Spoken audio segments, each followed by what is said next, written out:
I will be drinking this for all of fall. Okay, Emily. Okay. Gorgeous. Hi guys, welcome back to my channel. For today's video, we are doing different matcha and hojicha fall inspired recipes. So here in Hawaii, we don't really get seasons, like it's just hot year round. But I wanted a way to make it feel like we were experiencing fall, at least through the drinks I create. So I've come up with some pretty good ones that I'm actually really proud of and excited to share with you guys. So the first one that we are going to do is a pumpkin cold foam hojicha latte. Doesn't that just scream fall? I feel like hojicha is fall. Like hojicha over matcha. Profile wise, I feel like hojicha can be definitely more cozy than matcha. And I'm gonna be honest, I do not like pumpkin pie, I kind of stay away from, and I don't really like pumpkin flavored things, but this cold foam I actually really like. So I made it here. I will leave the instructions in the description on how to make it. But we are gonna add it to this hojicha latte. So for the hojicha that I'm gonna use today, I'm gonna be using 3 tablespoons hojicha powder. I'm just trying to use the rest of it, so I'm gonna be using this, but this is another really good hojicha powder.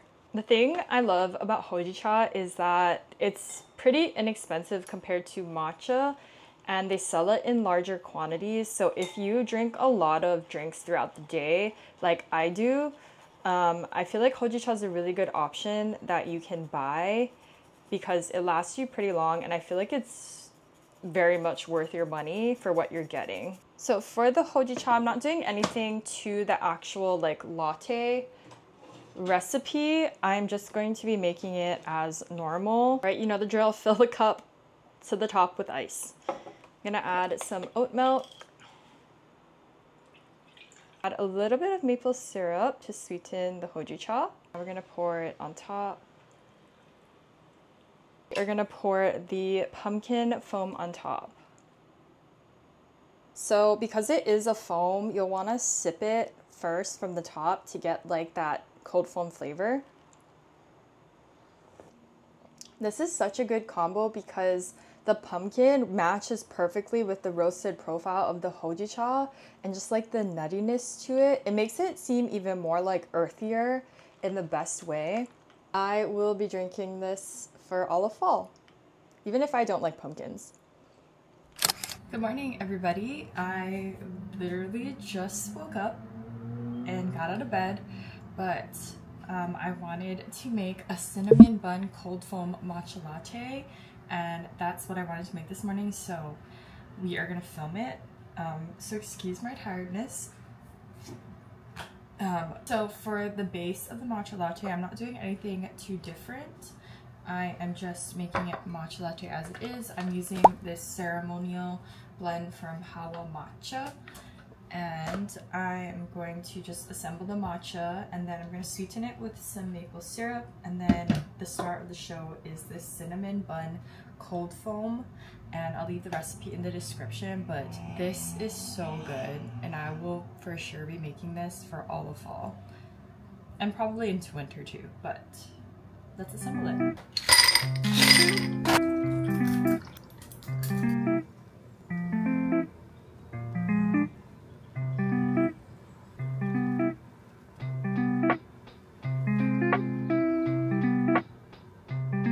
Here is the final product.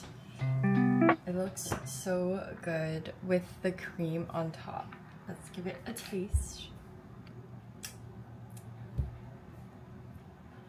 The cinnamon bun is so good, like flavor-wise, and it's just so creamy, and it really makes me like think of fall. Like it's the perfect amount of sweetness, just the right amount of cinnamon, and it's like a nice little treat on top of your matcha. But at the same time, it doesn't completely take away the flavor of the matcha. The way I make it, it's a little bit more lighter, so you're not like just drinking cream. Like it doesn't really feel like that. It's a little bit more like lighter. But this one is a recipe I will be recreating again and again and again. Alright, it is time for the next recipe, and today we are going to be making a cocoa kinako hojicha latte. That was a lot, but I feel like cocoa with kinako and with hojicha just sounds so cozy to me. So if you don't know what kinako is, it is a roasted soybean, and it's very popular in, I think, Japanese culture. Yeah, it says Japanese. But it is like a powder that we use commonly in or with like mochi. Like usually the way that I ate it growing up was kinako on mochi. We would eat it like kind of as a topping. Yeah, it has it like on the back, like what you can use it for. But kinako is roasted soybean powder, so I have the powder here, and I kind of want to just experiment with this one and see how it turns out, because I made a kinako matcha and that was delicious because the roastedness is one of my favorite flavor profiles. So adding it with hojicha, I feel like is gonna just be extra roasted, and then with a touch of cocoa powder in it, just makes it sound super cozy. Like it's something you would drink while like sitting next to the fire.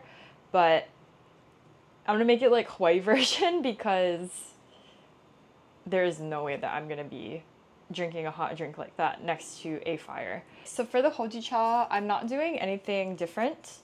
We're just gonna make it as normal. I'm gonna be using this organic hojicha from Midori Spring. Do 2 scoops of that. So for the milk, I'm going to be taking a tablespoon of the kinako powder. I'm going to add it there. And then I'm just going to add some milk to that. Maybe like there. And then you can choose what you want to sweeten it with, but I'm going to add some vanilla bean syrup that I made into it, just for some sweetness. And then you're just gonna whisk it with the electronic hand whisker until it becomes like all mixed together. So we're gonna add some ice, and then let's pour the milk on top.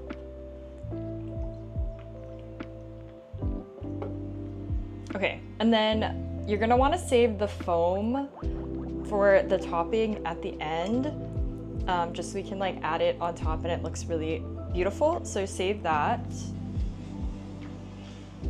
And now with the foam on top, we're gonna go ahead and layer that on. Like scoop it.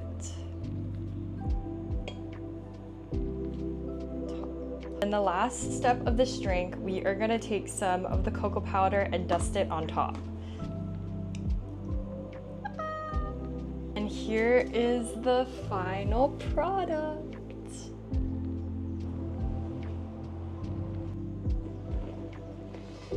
All 3 of these flavors work so well together because the hojicha is already like roasted and nutty, but more roasted. So then with the kinako powder, it makes it extra roasted, but then a little bit of like nuttiness to it. And then the cocoa powder topping, when you like sip it, it adds a little bit of like that bitterness of like dark chocolate to it, and it's like the perfect amount of roastedness plus like a little bit of sweetness to it.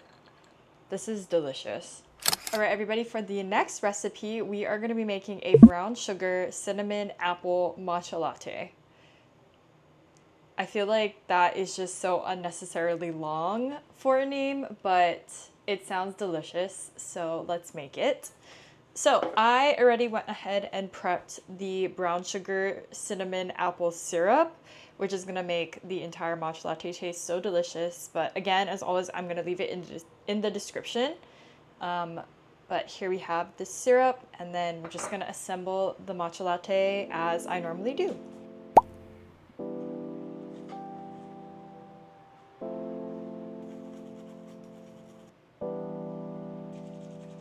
Is the cup of ice. We are going to add the syrup on top.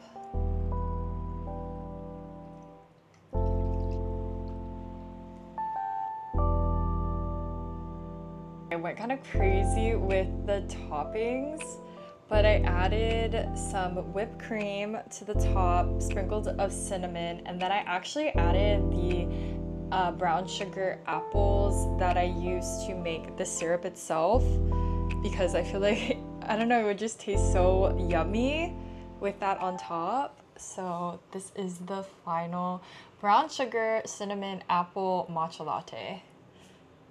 It looks like a pie. Actually, that is everything I want in a fall flavored drink. Like when I say fall, I want it to taste like this.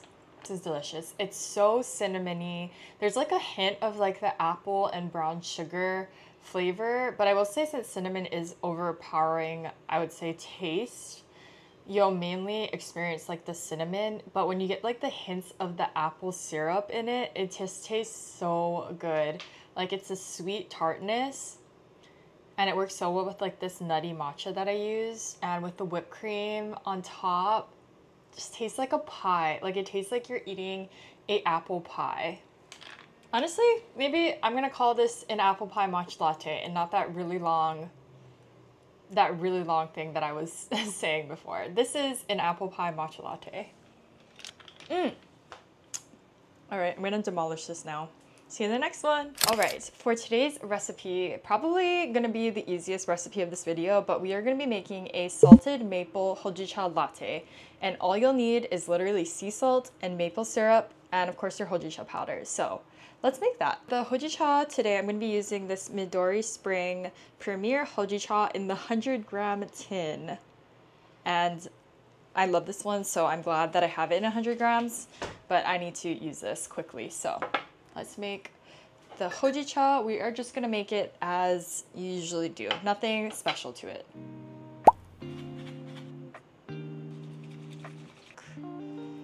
It's about, I like to do like halfway, but also a little bit less than halfway because I don't like it super milky. And then we are gonna take some maple syrup. I would say about like a teaspoon or maybe 2 if you like it sweeter is the perfect amount. And then we're just gonna take any sea salt that you have. You're gonna take a pinch of it, sprinkle that all over the ice and in the drink. Do like a little bit more. And then you pour the hojicha on top. And here we have the easiest salted maple hojicha latte. Okay. It is so delicious. Like it creates this very like buttery, smooth taste with the hojicha, and it feels just like super cozy because it's not like overly sweet, but it's also very well balanced, and it's very creamy with the oat milk. I've been making this one for a while now, and it's become one of my favorites because, especially because if you like salty like drinks like lihing or like salted coffee, I would say maybe that's similar, then you would enjoy a salted maple hojicha latte. It's like well balanced, perfect amount of sweetness, love the saltiness, and enhances a lot of that smokiness of the hojicha that we all love. So we ended on a very easy but delicious recipe. So thank you guys so much for watching this video. I will definitely be brainstorming for winter because I'm super excited. Christmas is like my favorite time of the year, so I'm excited to get back in the kitchen and brainstorm some unique and fun matcha and hojicha combinations. So stay tuned for that. And as always, I'm super thankful for everybody who supports me on here and who watches my videos and comments because it means a lot to me. And I love our little community that we've built here. So cheers, and I will see you in the next video. Bye.